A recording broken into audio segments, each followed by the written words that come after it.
What's up, guys? My name's Chris Warnes, founder of Warrior Consulting, and I coach entrepreneurs internationally up to and beyond the 8-figure mark. I'm here today to teach you guys some cool stuff that I've figured out, pass it along to you. Hopefully you don't make the mistakes I do, and we can all win together.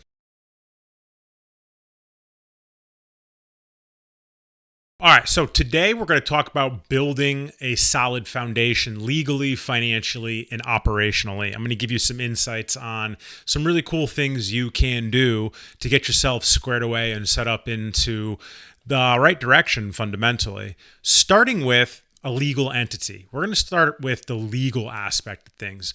Most business owners, when they get started, use an LLC, where it's most often used and in conjunction with filing for an EIN, so they can set themselves up with a slight barrier. Most people don't realize an LLC is fundamentally just a slight barrier from any legal problems. Your LLC is your formation.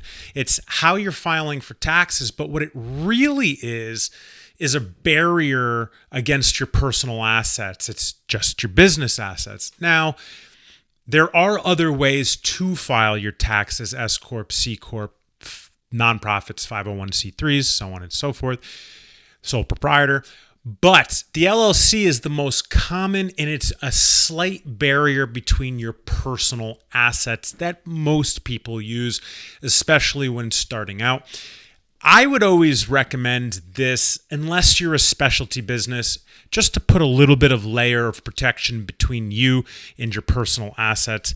It's the first legal step in legal protection. Also, don't be fooled. It's not impenetrable. People can poke through it if they wanted to. All right, next, we're going to talk about financials in a two-part process.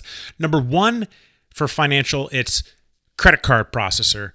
When you're setting up a business, you have to be able to collect money. Listen, you don't need checks mailed to your mailbox. As cool as that sounds, it's not that cool. Also, you don't want to be collecting cash all the time. I mean, it's okay to collect checks and cash on occasion, but having a credit card processor through your entity, in this case LLC, which we're using, is going to be ideal.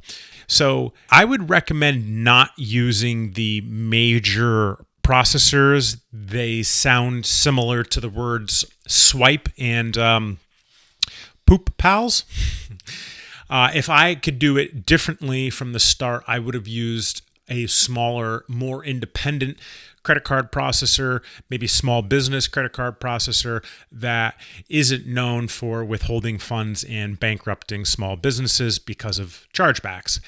Just FYI, the big boys are known to do that, and small business is small business. Typically speaking, most things are against you when it comes to being a small business owner using large processors. The second piece on the financial end that we're going to talk about is having a business bank account using your EIN that you have filed for with your, in this case, LLC, to open up a business bank account. So once you collect that money in through the credit card processor, you can put it in a business bank account, and that's your business assets that the LLC barriers against your personal assets, okay? So once you file your LLC and your EIN, I would recommend you open a business bank account, and not just one. Open a few business bank accounts across multiple banks, just in case you have a problem with one bank, or, maybe the bank is no longer there because of economic reasons. You have multiple banks. To put on display, I believe I have 7 business bank accounts, maybe more, or 7 different banks that I use, better said.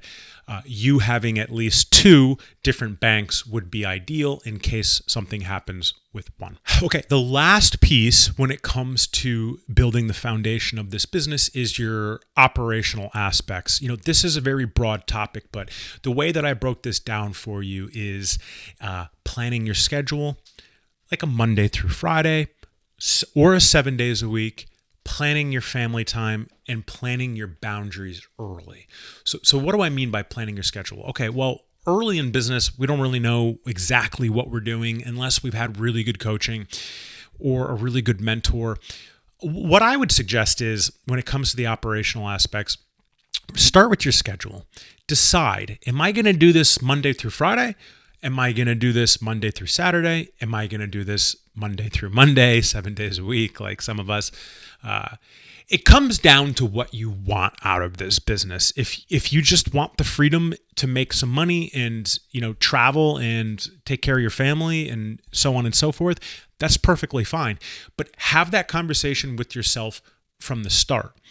A guy like me, I put in the work 7 days a week, but I also make time for the gym and I make time for relaxing. Every single day I relax before I go to bed and talking to my family.